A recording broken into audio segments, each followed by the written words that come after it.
bienvenue. Devant moi se trouve le Lenovo IdeaPad Slim 5 et dans cette vidéo, je vais vous montrer comment installer Windows 11 à l'aide d'une clé USB sur cet ordinateur portable.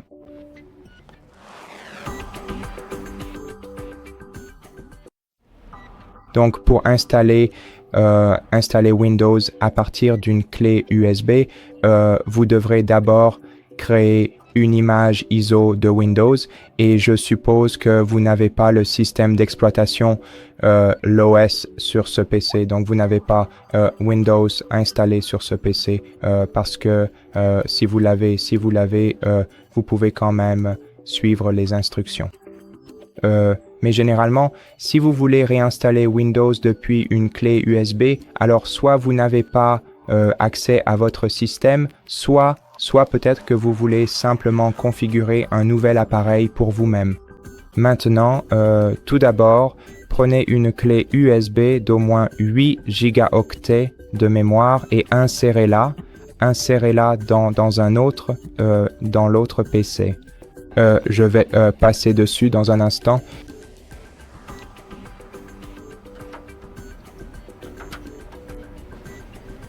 D'accord, et une fois que vous l'avez inséré, ouvrons le navigateur web. D'accord, il faut bien sûr être connecté à Internet sur l'autre PC et ici, tapez Windows 11 ISO. D'accord, et maintenant, sélectionnez Télécharger Windows 11. Allez ici, puis sélectionnez Windows 11 ISO multi-édition pour appareil x64. Cliquez sur Confirmer et attendez que votre demande soit validée. Assurez-vous également d'installer Windows depuis la page de Microsoft qui est microsoft.com afin de ne pas installer de logiciels malveillants. Sélectionnez ensuite une langue de produit, cliquez sur Confirmer et attendez que votre demande soit validée.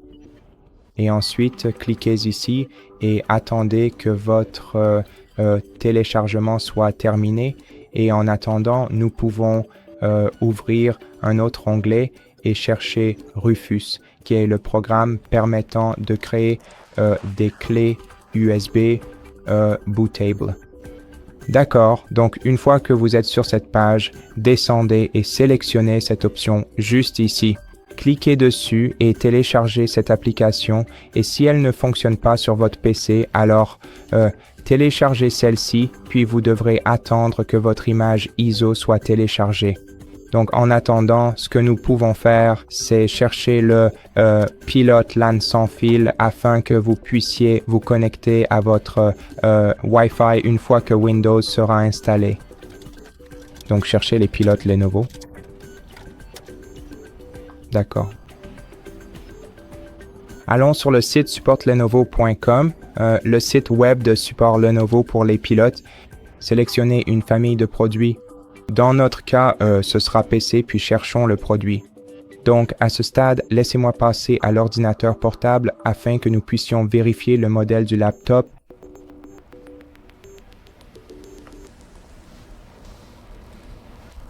Le modèle de l'ordinateur portable se trouve à l'arrière, sur la coque arrière de votre appareil. Laissez-moi fermer le couvercle, puis je vais vous le montrer. Voilà, comme ceci, et juste ici, quelque part par ici.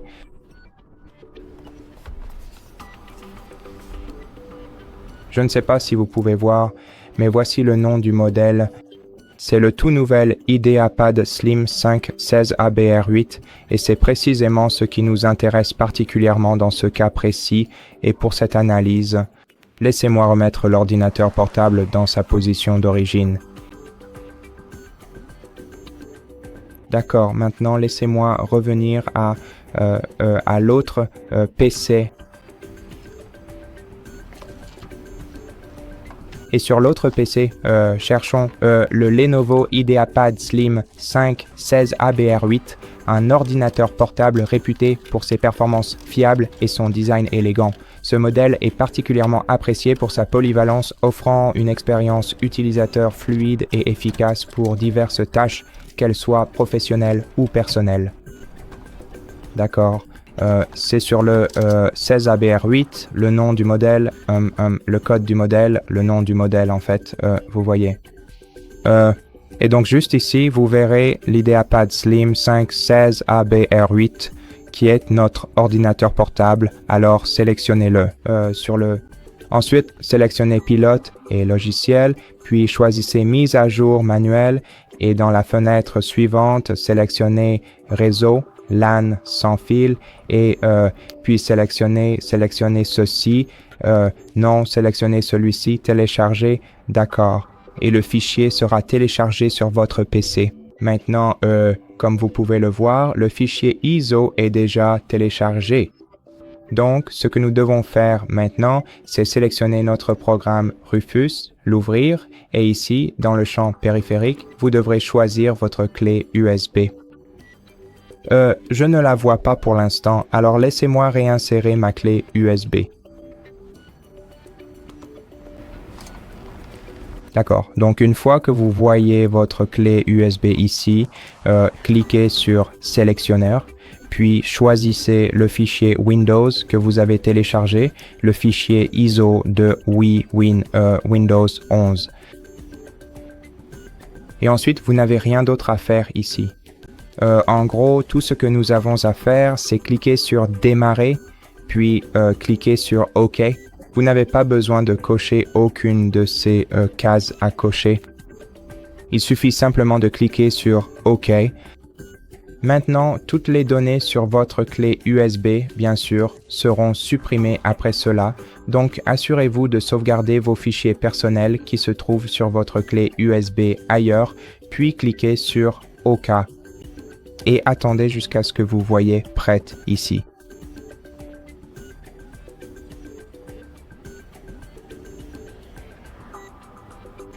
D'accord. Et lorsque l'image ISO est créée, vous pouvez fermer le programme Rufus, puis aller dans l'explorateur de fichiers, sélectionner le dossier des téléchargements, trouver votre pilote que vous avez téléchargé précédemment, puis le copier sur votre clé USB. Copier et collez-le. Vous pouvez généralement le coller juste ici. D'accord? Et maintenant, vous allez fermer l'explorateur de fichiers et en gros tout le reste, puis éjecter votre clé USB. Et maintenant, laissez-moi passer à l'ordinateur portable. Donc, ce que vous devez faire maintenant, c'est brancher le câble de chargement. Alors, pour commencer, branchez le câble de chargement de votre appareil à votre ordinateur portable, puis insérez également la clé USB dans l'un des ports USB disponibles sur votre machine. Assurez-vous que la connexion est bien établie pour un fonctionnement optimal. D'accord, laissez-moi le faire rapidement.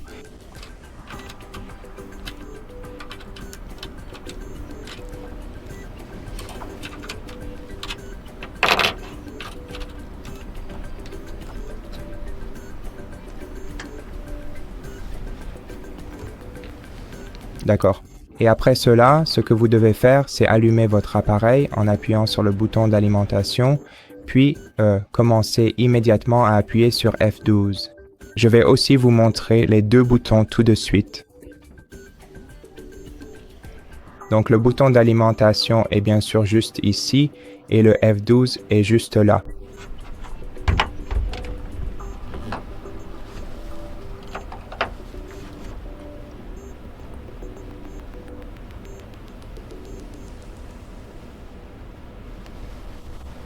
Donc maintenant, vous devez faire ce qui suit. Donc, appuyez une fois sur le bouton d'alimentation, puis commencez à appuyer sur F12.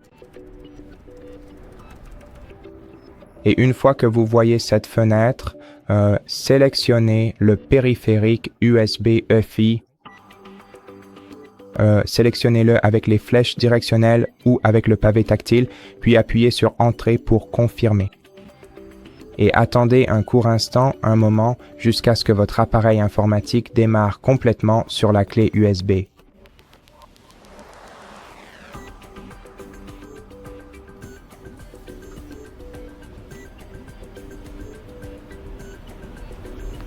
D'accord. Et maintenant, ce que nous devons faire, c'est sélectionner la langue. C'est la seule option que nous avons, je crois. Et ensuite, sélectionnez le format de l'heure et de la devise, même si vous pouvez le faire plus tard. Puis cliquez sur Suivant, puis sélectionnez le clavier ou la méthode de saisie pour l'installation. Ensuite, sélectionnez Installer Windows 11 et acceptez que tout sera supprimé, y compris les fichiers, applications et paramètres. Puis cliquez sur Suivant.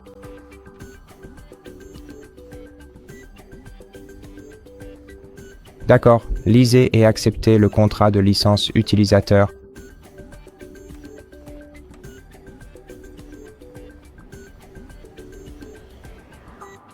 Et dans la fenêtre suivante, nous allons devoir gérer les partitions et les disques.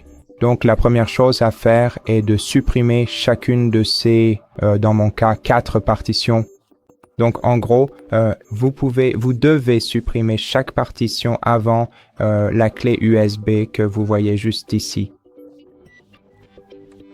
Donc supprimez cette première partition. Pour ce faire, sélectionnez attentivement la partition désirée et cliquez sur l'option « Supprimer la partition » qui se trouve juste ici, à cet emplacement précis. Et nous devons absolument toutes les effacer de manière complète et définitive, exactement comme ceci, pour un résultat impeccable. Maintenant, si vous voulez créer, comme vous pouvez le voir ici, nous avons 476,9 gigaoctets d'espace non alloué que nous pouvons utiliser pour créer des disques sur notre nouveau Windows. Donc, si vous voulez que tout soit stocké sur un seul disque, vous pouvez simplement cliquer sur Suivant et alors l'espace non alloué deviendra le disque système, c'est-à-dire le disque C, et il fera presque 500 gigaoctets de taille totale. Mais si vous voulez créer un disque séparé, alors sélectionnez cet espace non alloué, choisissez Créer une partition, puis indiquez la taille en mégaoctets. Je vous suggère d'utiliser au moins, pour un disque système, au moins 100 gigaoctets de mémoire, de préférence 150 gigaoctets de mémoire. Donc, ce qu'il nous reste, c'est environ, je ne sais pas, c'est à peu près 380 000 mégaoctets. Cela représente une quantité substantielle de données disponibles, ce qui est très positif pour nos besoins actuels et futurs en matière de stockage. Ensuite, cliquez sur Appliquer et la partition sera créée. Et une fois la partition créée, vous aurez 100 gigaoctets d'espace non alloué et vous devrez le sélectionner puis cliquer sur Suivant et alors cet espace non alloué deviendra le disque système. Et donc cette partie de 300 000 mégaoctets de partition va devenir un autre disque. Donc par exemple le disque D sur votre PC. Je ne vais pas créer d'autres partitions, je vais simplement utiliser l'espace non alloué. Je vais tout stocker sur un seul disque, donc je sélectionne l'espace non alloué, puis je clique sur Suivant. D'accord. Maintenant, cliquez sur Installer et attendez un moment jusqu'à ce que Windows soit installé.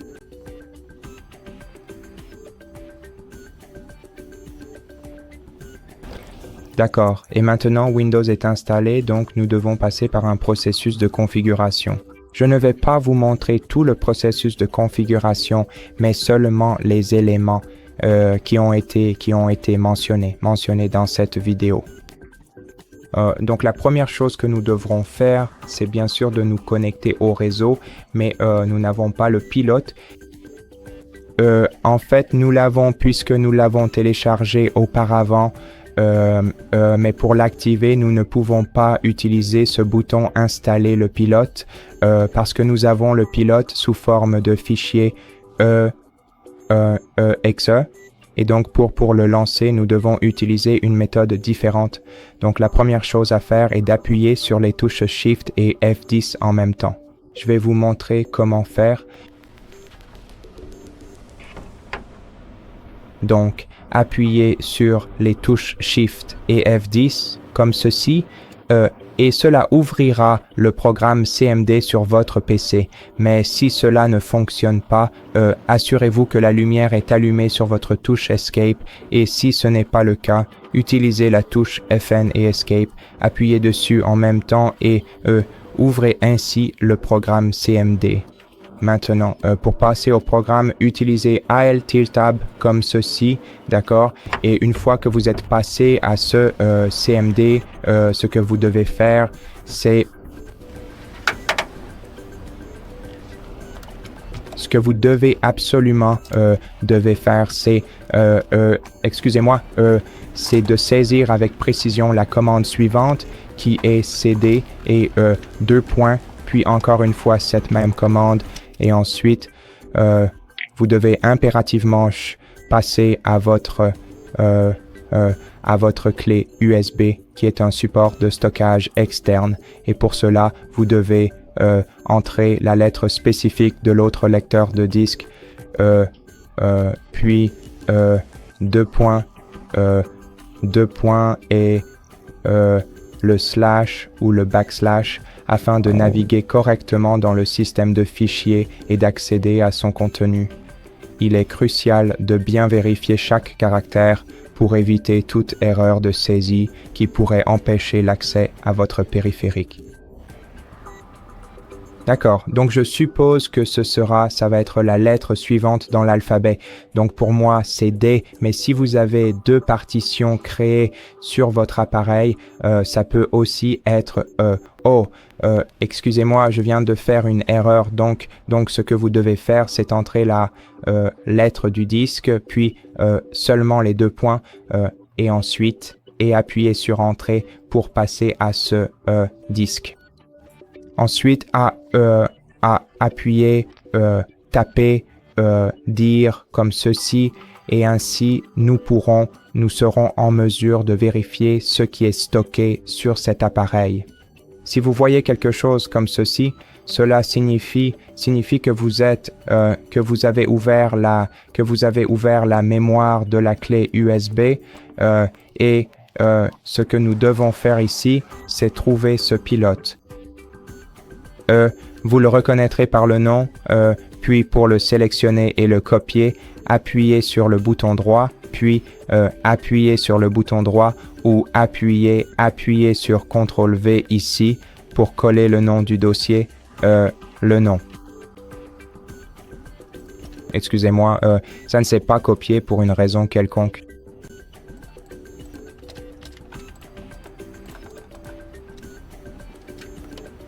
D'accord, maintenant je me rends compte que je l'ai en fait collé ici, mais je ne l'avais pas vu.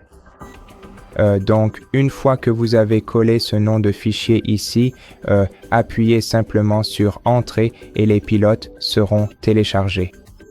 D'accord, donc maintenant le processus d'installation a commencé. Nous devons sélectionner la langue à utiliser pendant l'installation. Je vais choisir l'anglais, puis lire et accepter le contrat d'utilisateur et ensuite sélectionner Installer et cliquer sur Suivant. Installer à nouveau, puis attendre que les pilotes soient installés. Cliquez sur OK, puis Terminer. Vous pouvez maintenant vous connecter au réseau et continuer le processus d'installation. Pour en savoir plus sur la finalisation d'une installation, nous avons une vidéo séparée sur Windows sur notre chaîne. Si besoin, n'hésitez pas à la consulter. Pour cette vidéo, c'est tout. Merci de l'avoir regardé. Si vous avez aimé, abonnez-vous à notre chaîne, laissez-nous un like et un commentaire ci-dessous. À la prochaine.